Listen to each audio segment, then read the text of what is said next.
I'm guessing until I get the official nod.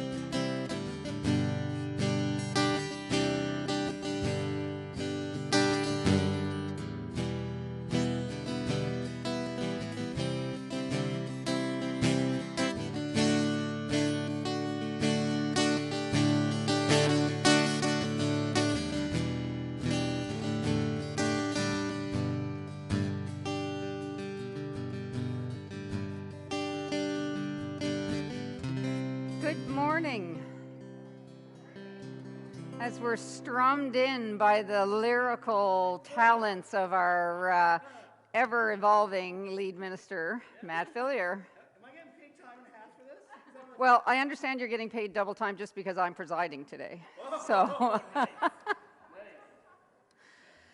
good morning, Bedford United Church. I'm Patricia Bell, and I am your Master of Ceremonies, presider, general guide through this morning. Welcome. If you're joining us Sunday morning on our YouTube channel, or maybe you've got a big family thing happening, so maybe you're in the turkey stupor after dinner and enjoying the show. However you're joining us this morning, we're very glad you're here. I just have a couple of things that I'm going to point out to you. Monday, our office is closed because of the Thanksgiving holiday. You still have the opportunity to raise some funds by drinking wine. How good a deal is that? Through our art show, Harvest Wines has offered a fundraiser for BUC, so there's details on our webpage and our Facebook page. It's Beacon House Sunday, and we're thankful for all of these gifts that have been shared. It's also getting colder, and Brunswick Street, as they do every year, have started their outreach, and our outreach committee is helping them find coats, jackets, winter boots for those that need them over the winter. So if you have anything like that that you can share, we have a spot in the porch, I think, and if not, we'll find a spot for them. And our adult prayer shawl ministry is in need of adult shawls. There was a bit of an email went out that if you were without power, that was something that you could probably do by candlelight. So if you're a knitter or a crocheter, we'd invite you to share those gifts. There is a pattern if you'd like one, and the church office would have that, but any pattern will do, whatever creative juices flow through you. We have a couple more announcements, so I'll ask Katie to join us first. Hi there. Our Lectio Divina practice has resumed. This is a contemplative practice. It's a contemplative prayer with scripture practice. We meet at 9:30 on Tuesday mornings over Zoom, which means if you need to take a break from your office job, you can come join us. It means if you're joining us online on Sundays, you can join us online on Tuesday mornings. This is not a big group, but we have a wonderful practice. It's a deep group. We go into the Sunday scripture quite deeply. And I would warmly invite anyone to join us. If you're interested, please send an email to the office and I will get you that Zoom link. Thanks. And Judy Tolson would like to share an announcement with us this morning as well.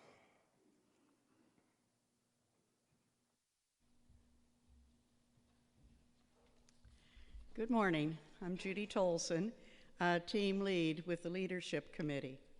And I'd like to extend a warm invitation to all women of Bedford United to attend next week's service. There will be wonderful music and a message of hope for us to hear. After the service, we will gather with Andrea McQuillan, Chair of Church Council.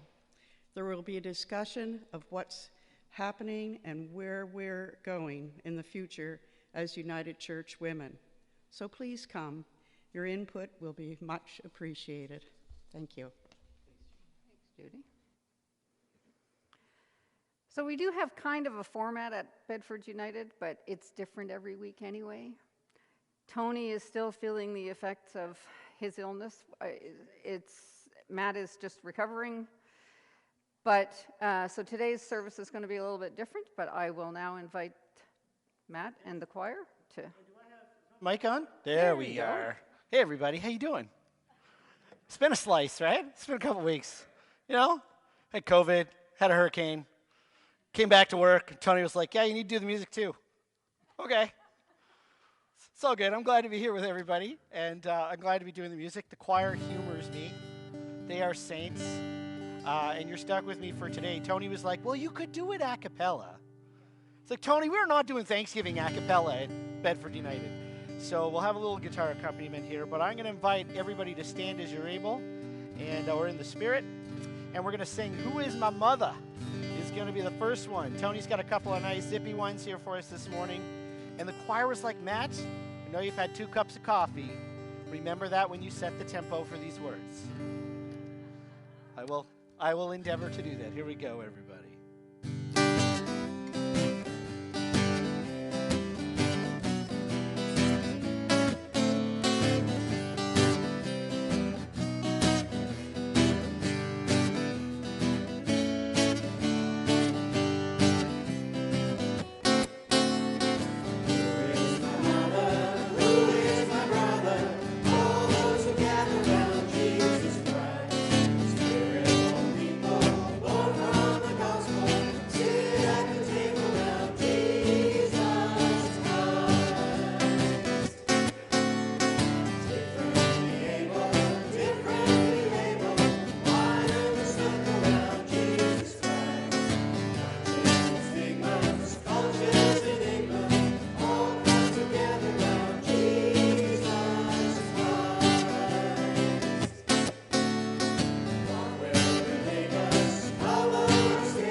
Mostly awake now.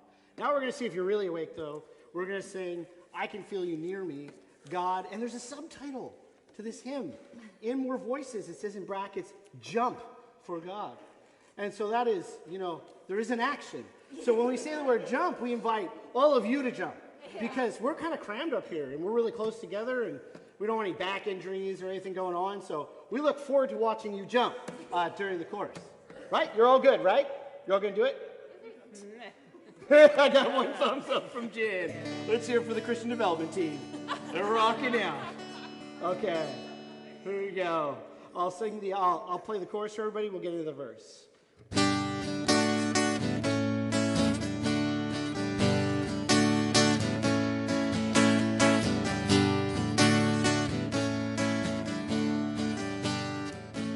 we go. I can feel you near me, God. I can feel you near. Yes, I know you're with me, God. I'm feeling here. I can feel you near me, God. I can feel you near. Yes, I know you're with me, God. Yes, here we go.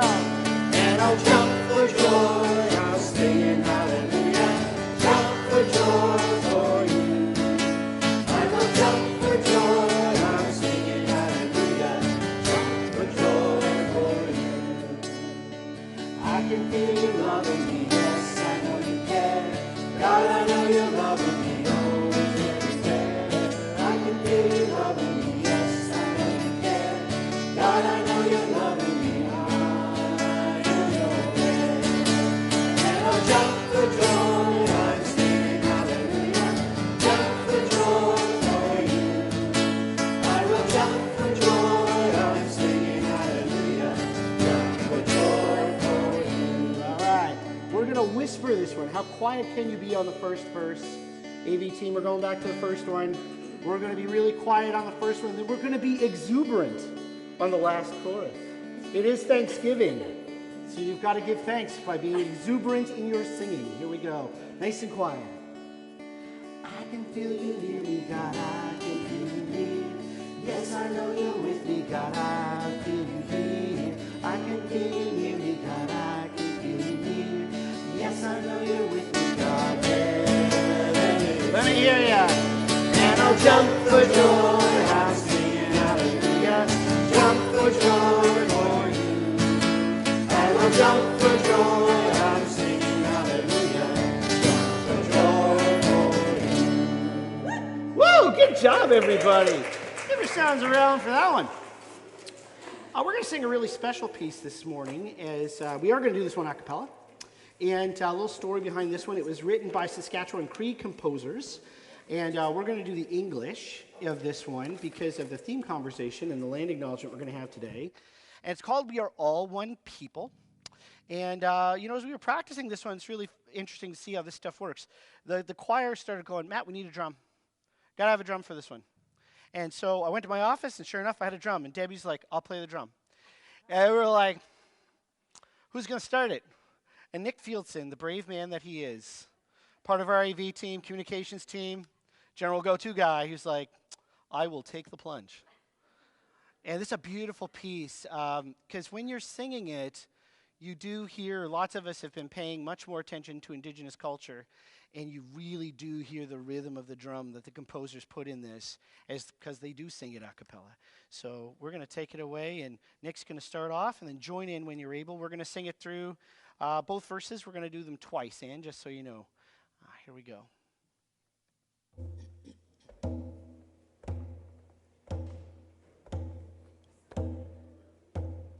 We are all one people. We all come from one creation way on high.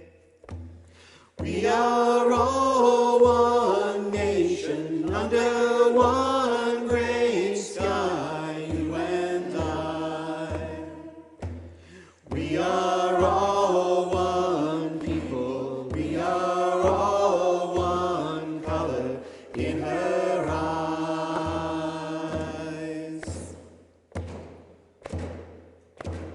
We are all one people. We all come from one creation way on high. We are all one nation under one great sky, you and I. We are all one people. We are all one color in his eyes.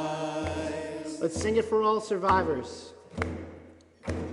We are all one people. We all come from one creation way on high. We are all one nation under one great sky, you and I. We are all one people. We are all one color in her eyes.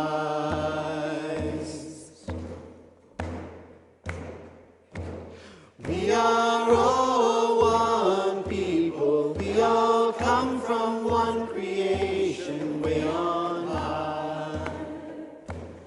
We are all one nation under one great sky, you and I. We are all one people. We are all one color in his eyes.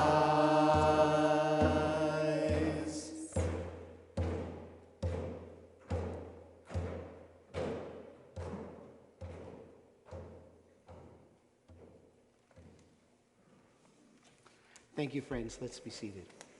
We're going to turn things over to Caitlin and Natalie and Katie, and they're going to invite anybody who wants to come to the front, but especially little people. If you want to come on down, we haven't done that in forever. We're doing it today. So whoever would like to come up front, come on down, have a seat on the steps. Natalie's got some super cool stuff before Sunday school goes. It's going to be awesome.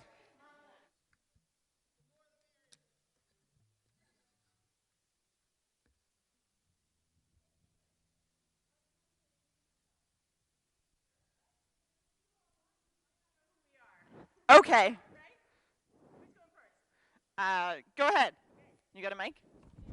Hey, everybody. For those who don't know me, I'm Reverend Katie Avon, Minister of Congregational Care. Matt's office is on one side of me, and Caitlin, her office is on the other side of me. I work in a minister sandwich. It's kind of awesome. And that's who I am. Grab a seat anyway. And I can't wait for Caitlin to introduce herself. Hi, everyone online and here in person. It is so awesome to have people gathered up front again. I did not know how much I missed this. I forgot. Hi, I'm Caitlin. I'm going to be doing the Children, Youth, and Families Ministry stuff here while Paige is out on maternity leave for the next, well, a little less than a year now. And I'm just so excited to be here with all of you and to get to know all of you and do some fun things and meaningful things together. Yeah, so as some of you might already be familiar, in Godly Play, we do this thing where we wonder together. And so this morning, I wanted to wonder with you. I wonder if you wore an orange shirt over the last few weeks. Did any of you wear an orange shirt? Want to raise your hands if you wore an orange shirt lately? Yeah. Where did you wear your orange shirt? Maybe to school or? Yeah? Mostly school? Yeah, to work? Some of us might have worn them last Sunday to church here. Yeah? And why do you think we wore orange shirts? Does anybody know? There's no wrong answers here. It can be because I was told to. We've got an answer over here. Yeah. Because a girl, she went to residential school and she had this orange shirt that her grandmother gave her, but they took it away from her. That's absolutely right. Yeah, so that's the story of the first orange shirt and why we do this. It's to remember the experiences of people who've been in residential schools and all that's been taken away from them. So, did you know that there's another name for Orange Shirt Day? Do you know what it is? Wow. Reconciliation Day? You got it. I feel like I should have been giving out candy or something. Next time, guys. All right, so yeah, it's National Truth and Reconciliation Day, or Reconciliation Day. Do we know what reconciliation means? Yeah. Anyone in the congregation want to offer an answer for what reconciliation means? I've got my mic. Yeah. Take a try at it. Yeah, we're trying to heal from the knowledge that we've gained in the past few years about what has happened in residential schools and how we can come together and try to eliminate racism. Well said. Yeah. Does anybody else have anything they wanted to add? Yeah. Oh. To make right what once was wrong. Absolutely. Anything else? Yeah, go ahead. Hang on, Linda. We're going to make Katie work for it this morning. That's right. It's good. It's good. 10,000 steps. I think it's our way of saying we're sorry for what we did do to these people. Yeah. Another one over here.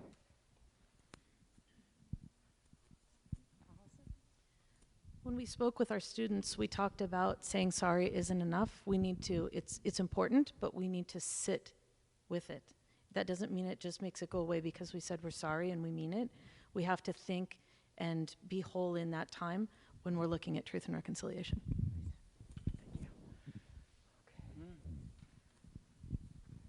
Oh, I got one more, Katie. Okay.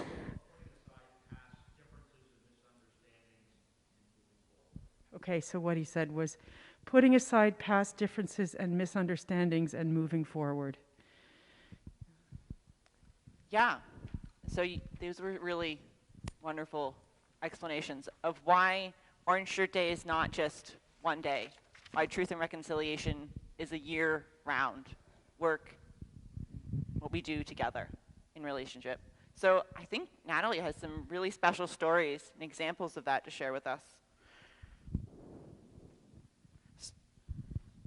Stories about the land, the sand, the earth, the ground we walk on and share as one people, as we shared in that story earlier. The land has many stories to tell, stories and history, or people living on that land today. Stories that maybe we haven't heard before. Maybe we can learn. I think I need a mic to be able to, oh. Thank you. There. Too many hands. Or not enough. Or not enough. It's funny how that works, eh?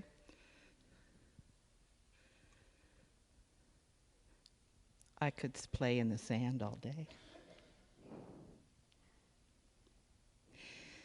There's a story in the Old Testament about a couple named Abraham and Sarah. No, their names weren't always Abraham and Sarah. But God told Abraham that he and Sarah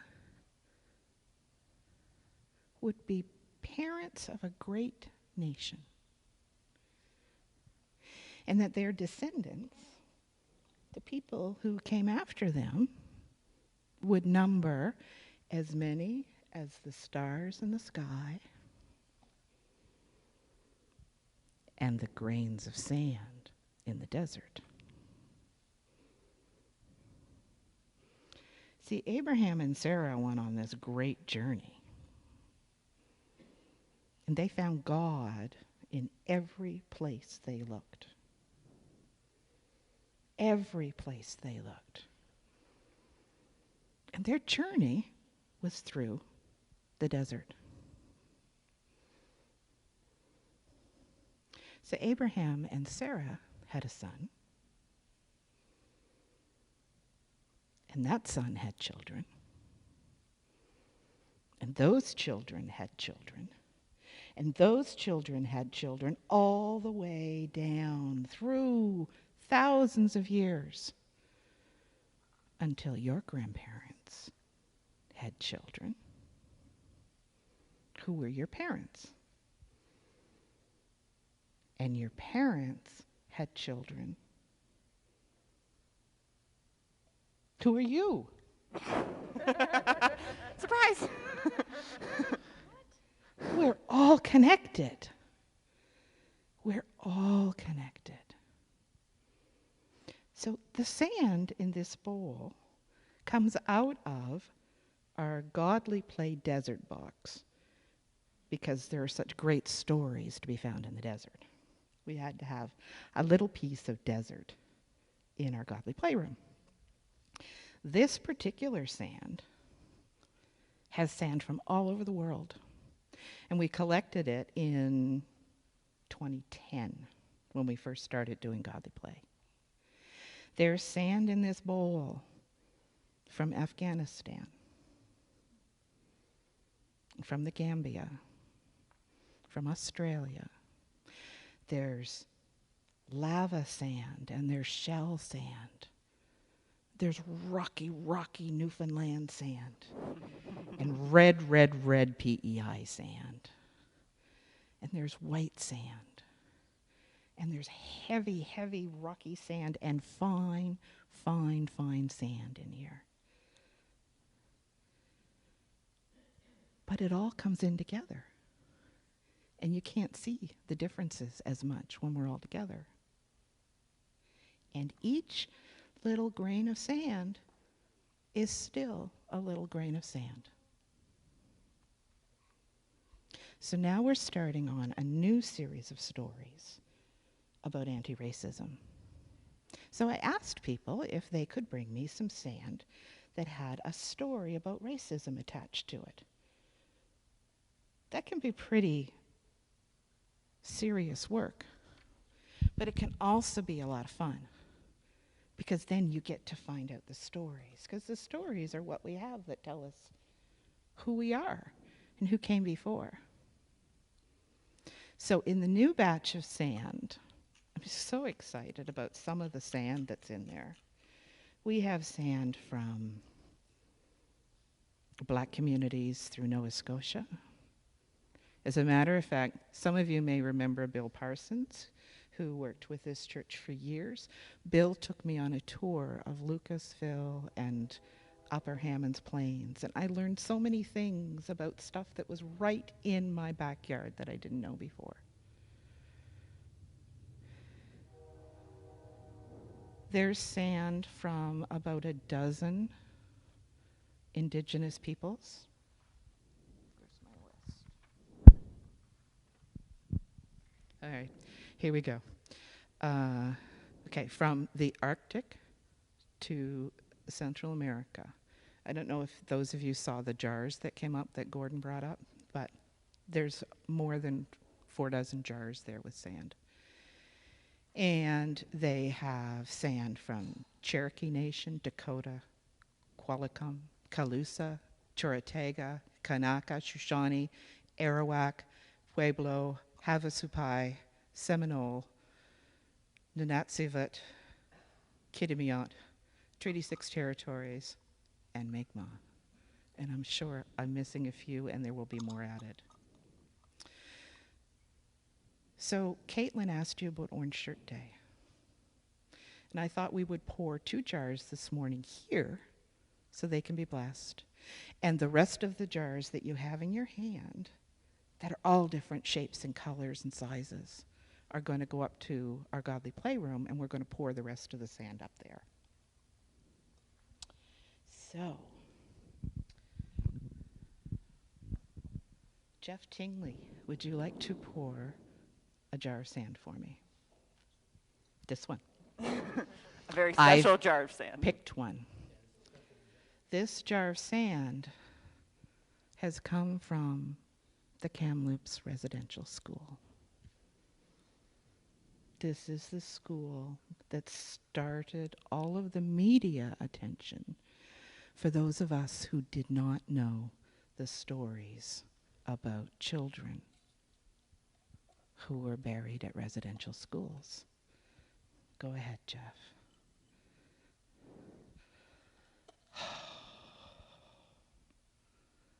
How does that feel? That little piece of earth now will be in our story box.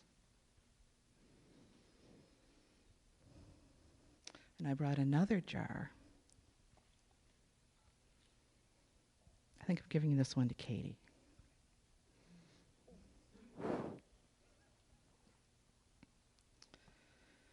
This jar of sand comes from the grounds of the former residential school at Shubenacadie.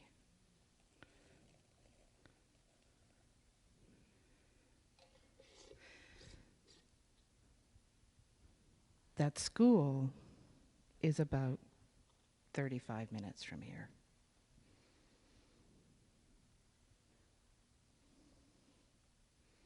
And people are celebrating the learnings from this now, because you can go and learn all kinds of things from them on Wednesday and Sunday evenings right at the river where the residential school was. We are all one people.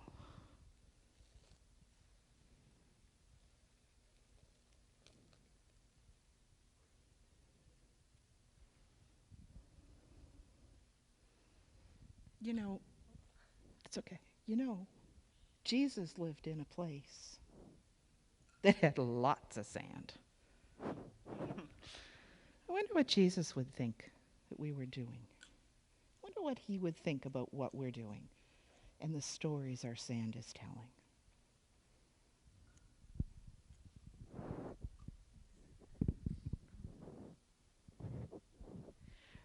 Well, some of you know that I grew up in a place with a lot of sand. I grew up in the desert in southeastern California on a borderland.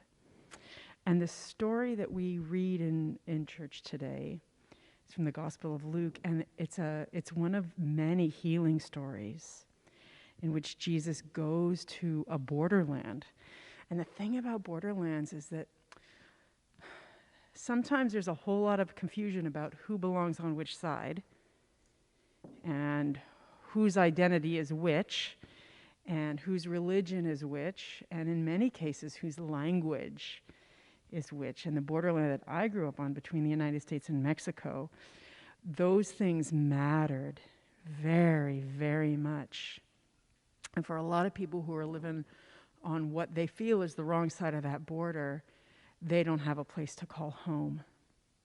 And the amazing thing about the healing story that we hear in the gospel today is that Jesus heals everyone. He doesn't only heal the folks who belong on one side and don't belong on the other. He heals everyone regardless of their religion, regardless of who they belong to. So Jesus was a Jew, but he's healing Samaritans. Samaritans are not Jews. Samaritans are the other people, the outsiders, the ones who don't belong. And Jesus does this because of the promise that God made, that God's love is for everyone, that God's healing is for everyone. And there's really no exceptions, just none. So in everything that we do at BUC, we try to live into that message of love for all people. And so when we do the land acknowledgement and we say, the land that we live and we work and we worship on is the land of the Mi'kmaq people. It's unceded. They're still here. We have to remember that the Mi'kmaq people were removed so that newcomers could come and live here and start their own lives. And so it's really important as we think about truth and reconciliation that we say the truth, that Mi'kmaq people were removed, right?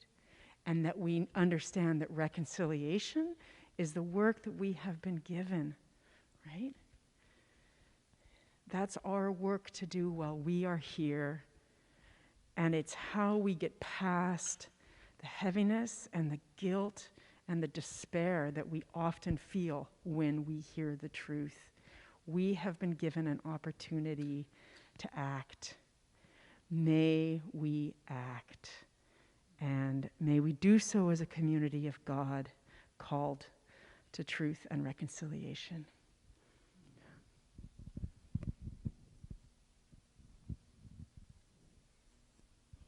I have,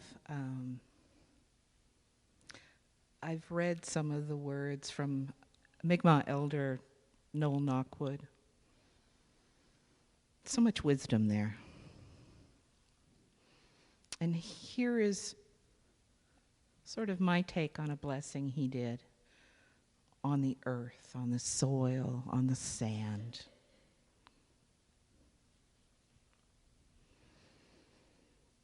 O great Spirit of Mother Earth, beneath our feet, you who cause seeds to sprout and grow, you who cradles all life within the womb of the earth, you who reminds us that all life is precious and wonderfully made. Help us to give thanks with our heart, mind, and strength for all the blessings we see around us every single day. Amen. So now I think we're going to do what we often do a little bit earlier in the service and light a candle.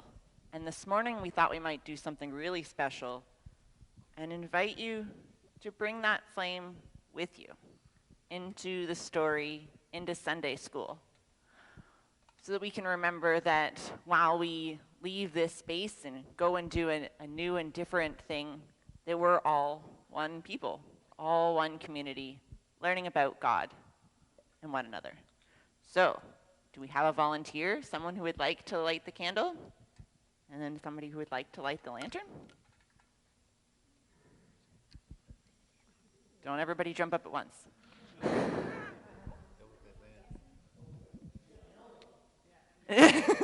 Do it.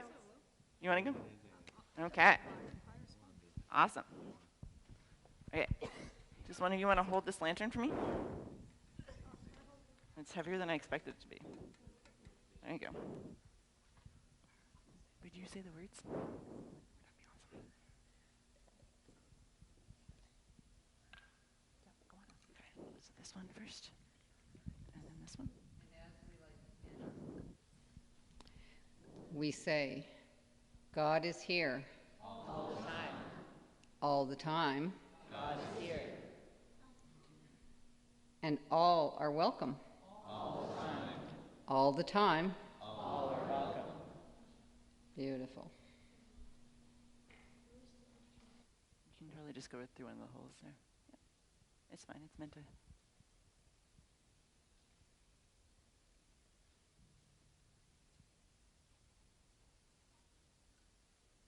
There you go. You got it. Thanks, Isaiah.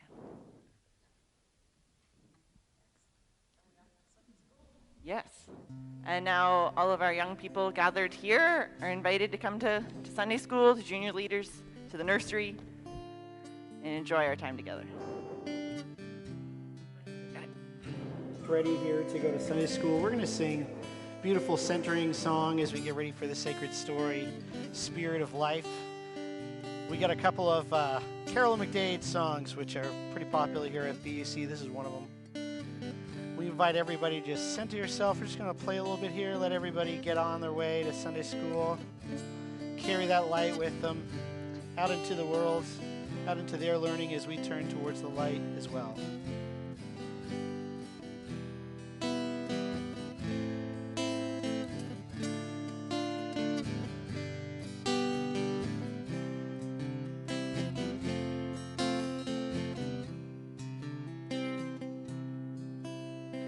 Invite you to stand as you're able. Just stretch yourself, your spirit, however that feels good. Wow, look at that sand. I'm keeping my jar just as a little piece here for me to think about. Everybody, I'll bring it back. I'll bring it back. Let's sing Spirit of Life together, friends. Spirit of life, come unto me.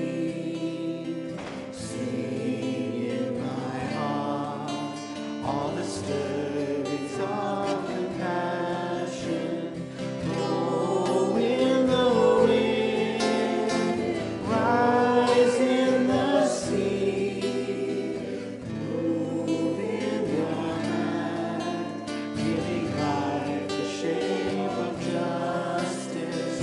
Roots hold me close, wings set me free. Spirit of life, come to me, come to me. Let's sing that one more time. Spirit of life, come unto me. Sing in my heart all the stirrings of compassion. Blow in the wind, rise in the sea, move in the hand, giving life the shape of justice. Roots hold me close, wings set me free. Spirit of life, come to me, come to me. Now what I want you to do is just in your mind's eye, just imagine the desert where Jesus lived. And let's just hum this piece as we get ready to hear this sacred story. Here we go.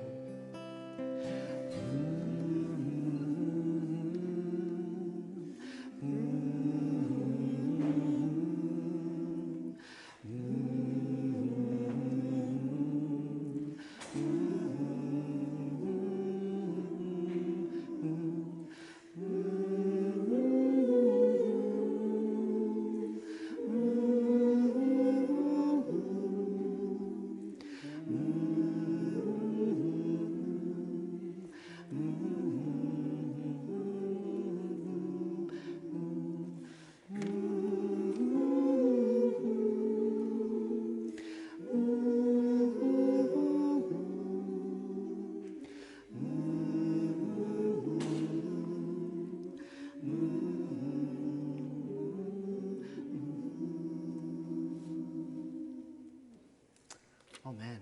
Thank you, friends. Let's be seated.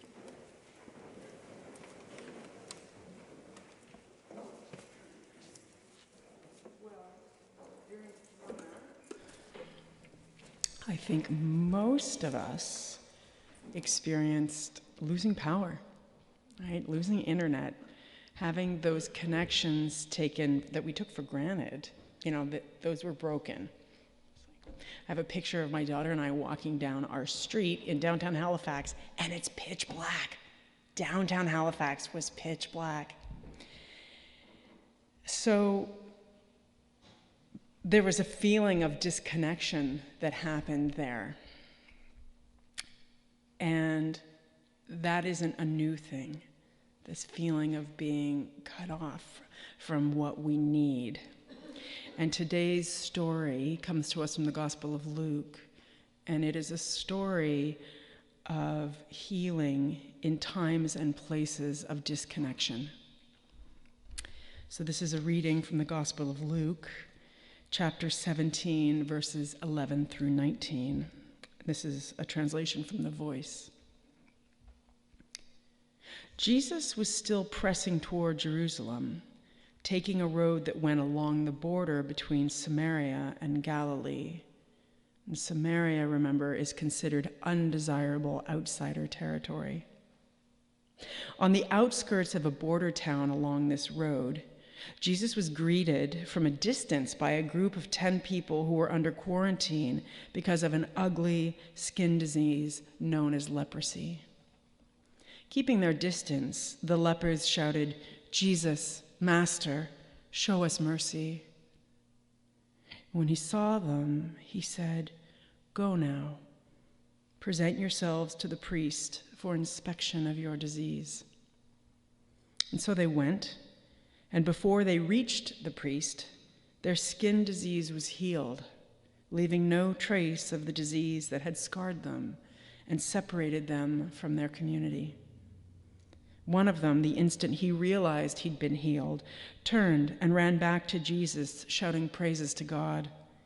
He prostrated himself face down at Jesus' feet. Thank you, he exclaimed. Now this fellow happened to be a Samaritan, not a Jew like Jesus, a Samaritan. And then Jesus asked, "Didn't all 10 receive the same healing as you did? Where are the other 9? Were you the only one who came back to give God praise as an outsider?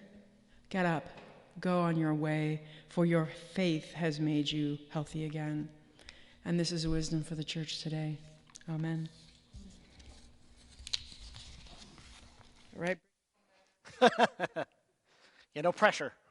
No pressure. Hey, everybody, how you doing? I'm alive. I'm alive. Testify. COVID besides, I'm alive. Oh, my. Friends, I spent a couple weeks. That means that you have gone a couple weeks without a dad joke. So here it goes. Get ready. This one's bad. Buckle up. This one's bad. So we're talking about how all people are energy. They are made of energy, right? So keep that in mind. Okay, here it is. I've set the stage. Here it is. Why are atoms the worst liars in the whole world? Why are atoms the worst liars in the whole world? Because they make up everything. Ghostbusters Afterlife. Phoebe, man. Best joke ever. Whether we're talking about physics or science, spirituality, medicine, we are all beings of energy. Everyone, everything, everywhere, all that is or can be is made of energy. No getting around it. And if we were in Eastern thought or Eastern medicine, they might call this chi. That there's this life force that you can be in touch with. If you listen to your body, if you develop that enough, you can push deep into your soul and you can listen to the life force that animates everything and brings oneness to all life in the universe. And we all got it, and it's right here inside us. And in the Christian tradition, we might translate chi as the breath of the Spirit, or the breath of God, right? And that's in everything. When you're in touch with that life force that's inside you, you are fully alive. Okay, now what does it mean to be fully alive? My mother-in-law is in church today. when she got the phone call that she would be receiving a liver transplant, I guarantee you, a chance to live with the people she loves again, fully alive, right? I had a wedding this weekend with two people who are near and dear to me, watching the look in their eyes, the love radiating from these two as they made their vows of commitment. I guarantee you, everybody in the room knew it. They are fully alive. We've got lots of, creators in the congregation, people who paint, who write music, who work with wood and all kinds of material and make things. When you're creating as an artist, you're fully alive.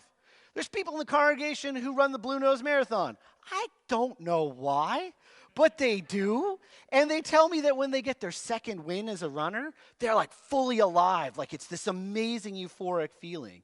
It's like climbing that mountain, or to use gospel language, when you don't have anything covering up that little light inside you that shines, right? When that's shining bright, you're fully alive. I wonder, on this Thanksgiving Sunday, can you recall a time or times in your life when you've been fully alive? And I wonder what the Spirit is calling us to create and to make manifest with the gift of that life force that's inside all of us today. Speaking of which, when was the last time you checked in on the old chi there? How's it doing? How is that life force hanging out for you right now? I wonder how it's doing. I checked in on mine when I had Fiona vid, which is COVID during a hurricane, and so did my partner. And the only one who didn't have it in our house was our cat, our dog, and our 6-year-old. It was awesome, right? I was not fully alive. I was 1 foot, maybe 2 foot and a knee in the grave. And it's the first time in my life, actually, I've never been seriously ill. And it was the first time in my life where those of you who know me, lack of energy is not one of my faults. But I had none, zero. I'd never experienced that before, and really wondering, am I going to be okay? Is this ever going to change? And when I was thinking about that, I really wondered about how is that life force doing out there for the people in Port aux Basques or Pictou, Cape Breton and PEI. Wonder how that's going for them.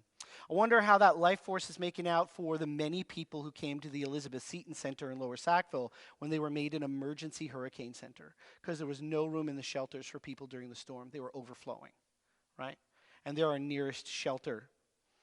I wonder how that life force is doing in Bedford United Church and in all communities of faith, no matter where they come from, what tradition they are. I wonder how that life force is doing for the people who are our healthcare system, our education system, and our government, especially when Fiona, right? Let's just admit something this morning.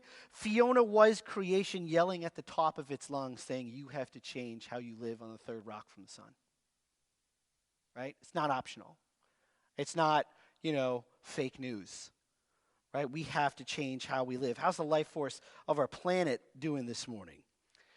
When we think about how healthy that life force is, think about your heart, right? So we can all relate to this. Lots of people very much literally relate to this. I wonder what happens when your arteries in your heart, when they narrow, when they get constricted, or when they get fully blocked, you end up having a heart attack or a stroke or angina or whatever. But there's a consequence for that narrowing, for that blockage, right? Well, the same is true for your life force, for your inner light.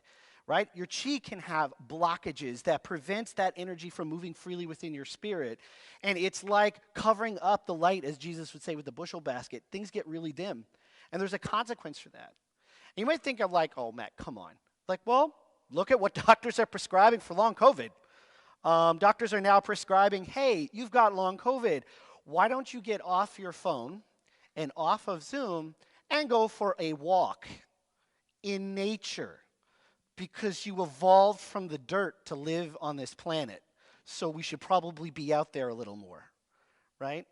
And that's been tremendously healing for people. But do it with other people outside.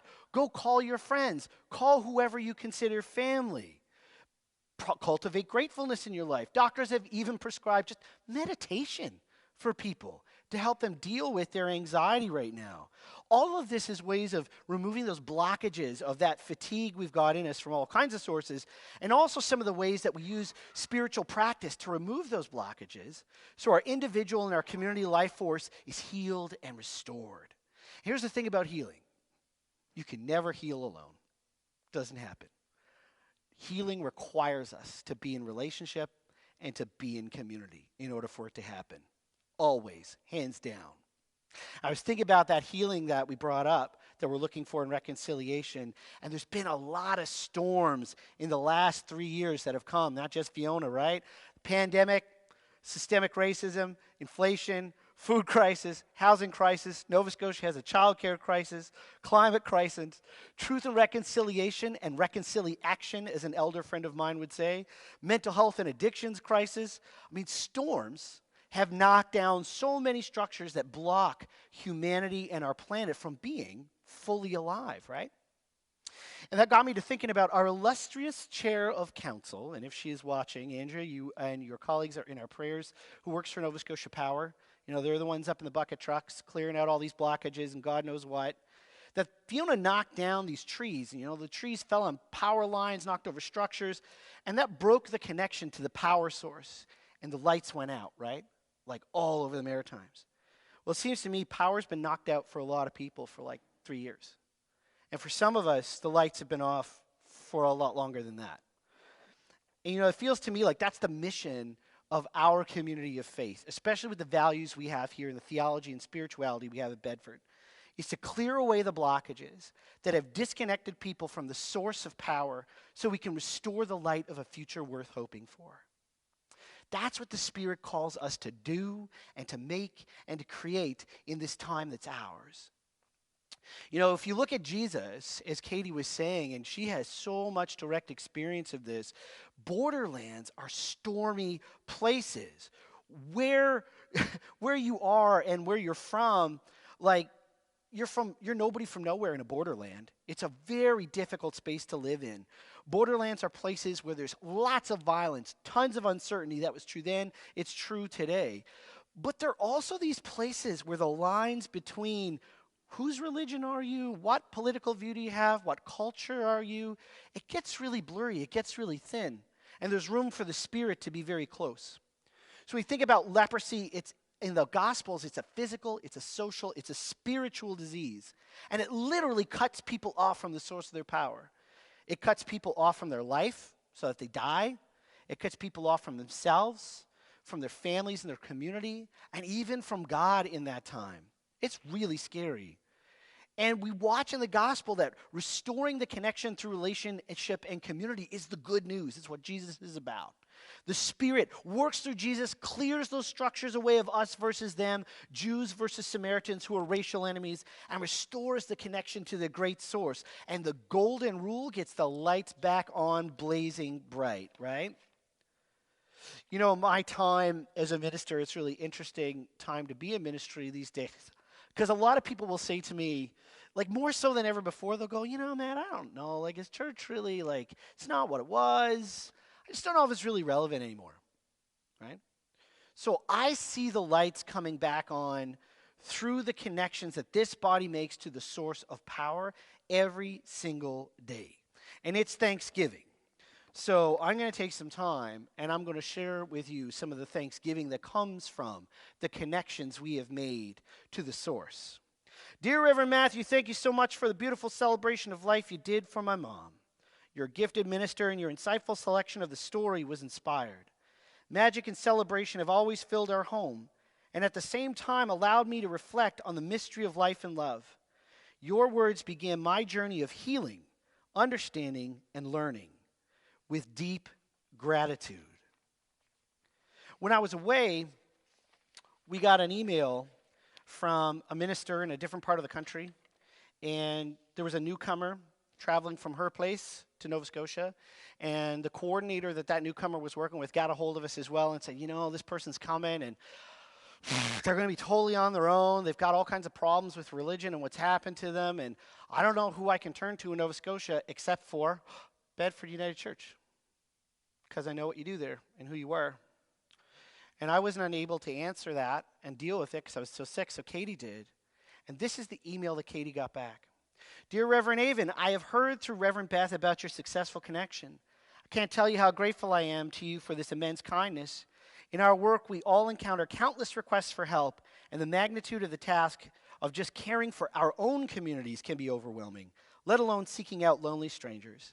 I cried happy tears this morning, surprised by how the world's darkness has been weighing heavier than usual, and knowing of your actions gave me a shot of hope that I just didn't know I needed.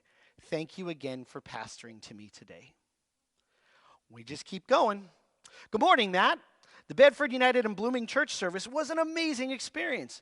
Behind me sat a woman and 3 young boys, probably school age. Those little guys just belted out the tunes of every song that was sung on Sunday. That is true. They were just joyfully bouncing. And at one point, the mother tried to keep them from getting too close to me, sitting in front of them. And I turned around and told her, just let them go. I'm a grandmother. The boys are wonderful. Later on in the service, one of the little boys tapped me on the shoulder. And when I turned around, he held out his hand, and he had 2 acorns from the goddess tree out front. He gestured for me to take them. I took one, and he gestured once more with his hand for me to take the other one. I thanked him very much and turned around to rejoin what was happening up front. I've got no other words to describe how I felt except to say I could feel the Spirit moving in our church that Sunday. I came to BUC broken a few years ago, and even though my own heart has experienced brokenness recently, it's made space to allow the Spirit to move within. Thankful for Bedford United and all the leaders behind the scenes who make it happen every week. And this is the last one I'm going to share this morning. I mean, I could do this all day. Hi there. I just wanted to reach out to thank you so much for an act of thoughtfulness and caring that means so much. I have a little 9-year-old girl whose extraordinary COVID vulnerability and intellectual disability prevents her from even choosing to wear a mask. That makes it unsafe for her to be in school. She's part of the Playing and Learning program that your church decided to host during the pandemic. This program is such an important educational and social outlet for our little girl. Literally, it's the only one she's had in 3 years. Today, we learned from one of the coordinators that you advised about the presence of COVID in the building. This has helped us make an informed decision, more cautious than most, that allows us as parents to keep this kiddo of ours safe. In a world where public health rules no longer require sharing of information and transparency, where we feel like we just can't trust anybody, I absolutely cannot thank you enough for being so open. And thank you, too, for opening your space to this program. It's a lifeline to the families who are part of it. My child, as it turns out, was baptized at Bedford United. And while we look forward to her being nurtured by this community, her illnesses have prevented us from being in public spaces. And we look forward to the day when her health and the world of pathogens out there allow for it.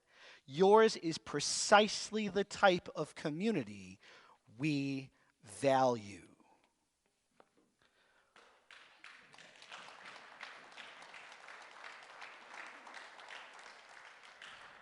Right? I had somebody say to me, I don't know, if we're as cutting edge as we used to be. I don't know if we have 300 people at church anymore. I don't know, man. I know the light that we're turning on in people's lives is absolutely spectacular, and it's why we are this church. This is the gift we have, is that we were made for times like these.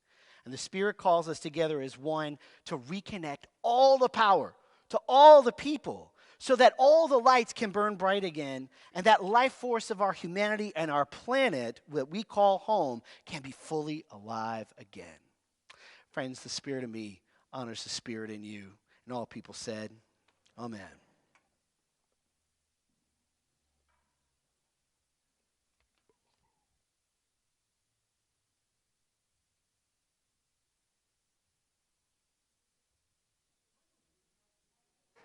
I get the sneaky suspicion I'm on for music.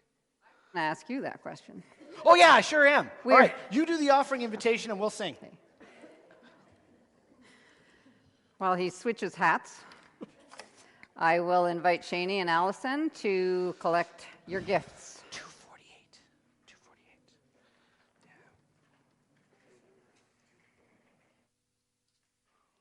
Oh, it's not 248. 289. There we go. I'll get to him right. 289, right? We'll all sing from the same book. It'll be great. So we came, and we didn't know, like, of course, the choir has a beautiful anthem that they'll sing for us next week that they prepared, because Tony's not here. And so Tony and I just figured, well, we won't do an anthem. And then, of course, the choir being the choir was like, we're doing an anthem. So we're doing It Only Takes a Spark in lieu of the theme today. And so if you know this one, sing, hum along. It's all good. It's a beautiful little tune. Yes, let us stand. Yes, we will stand. Here we go.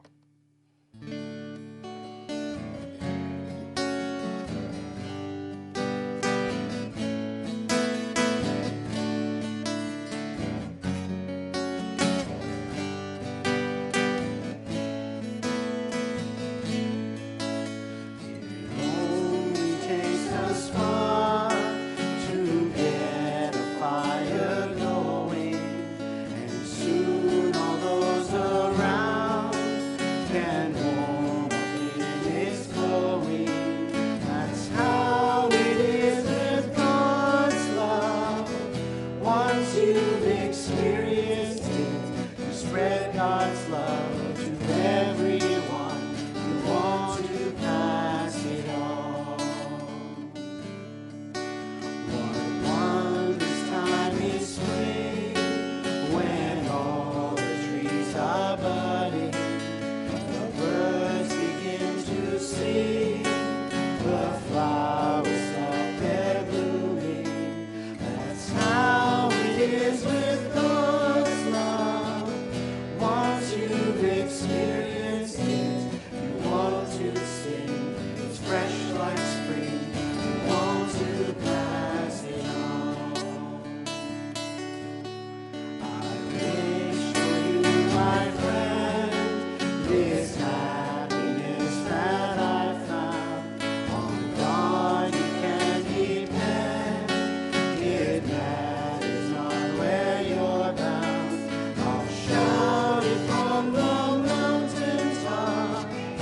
I want my world to know the Lord of love has come to me. I want to pass it on.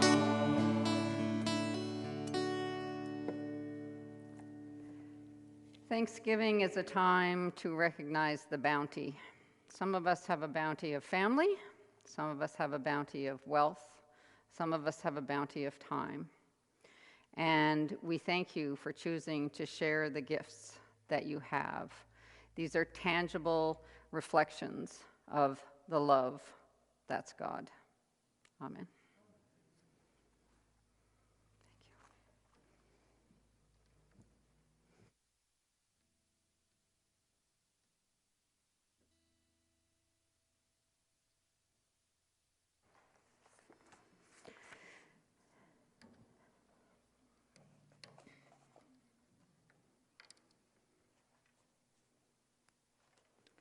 One of the great advantages of this role is the Worship and Music Committee.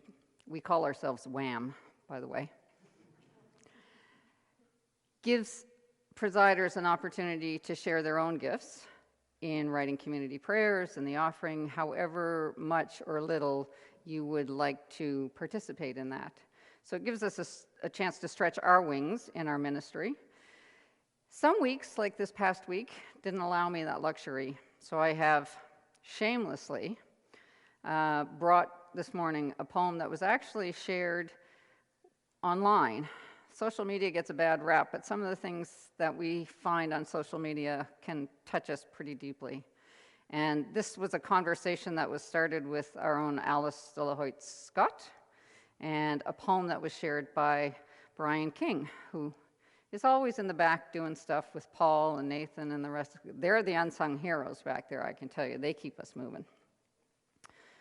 So I'd like to share with you a poem called I Wish You Enough by Bob Perks.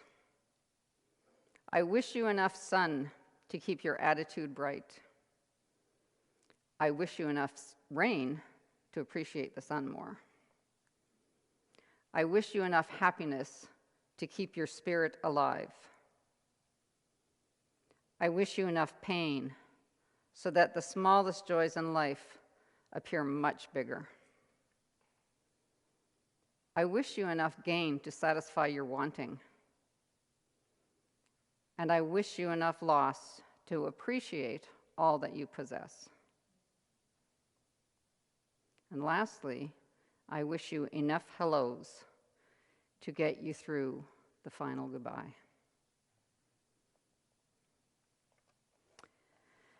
And as we don't have another song, or just their closing song, sorry.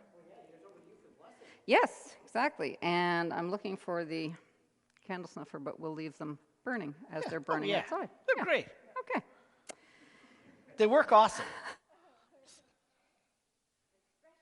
Lights are out, right? Right. Yeah. Hopefully, wherever you are, you have power and internet, and you're able to share in this morning's worship with us at whatever time and place that suits you. There are still people without power. One of the things that happens in times like this is community, and I've seen that happen. I'm sure you've all witnessed it in various places. So I will remind you this morning to keep the faith, keep the love, go in peace, and have enough. Amen. Amen. All right, before we do our closing piece here, I got to do this, folks, I think, because I see them in the congregation. There's a few more, too. Now they're worried. Now they're sweating bullets. Are there any birthdays that we should mention this morning? Oh, right. Shanie's got a birthday. We're not going to say what one. I can say it. 50, right? She'd be 50 years old. She's proud of it. That's the way it should be. Woo! I don't know. There's this snappy-looking gentleman over here. I notice his better half, much better half, is not present, which means he's either in the doghouse or she's busy doing something at home. Doug Hill's got a big birthday today. Doug, you're 90, right, buddy? 90 years young, man. Good to see you, Doug. Still smiling, Doug. Still smiling.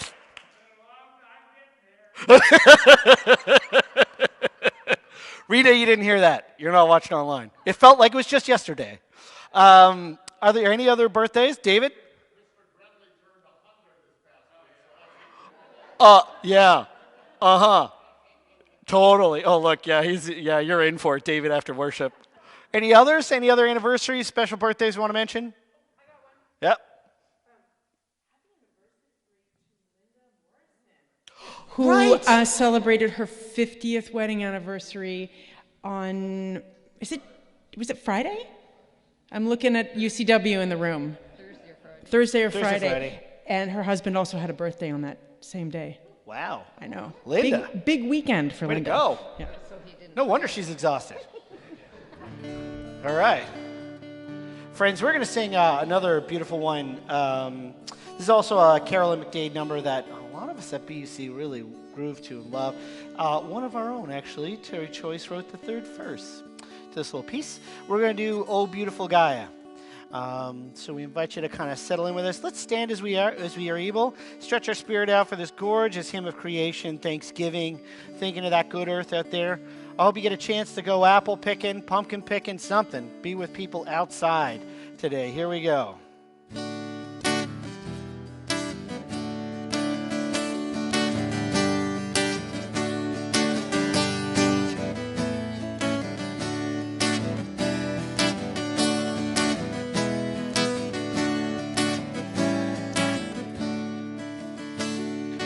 Oh,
calling us home. Loon nesting in marshland, calling us home. Oh, beautiful Gaia, oh, Gaia, calling us home. Oh, beautiful Gaia, calling us home. Happy Thanksgiving, everybody. Thank you, Jocelyn. Thank you, AV team. Thank you, Patricia, and everybody who helped out today. We can't wait to see you next week. Be well. You're welcome.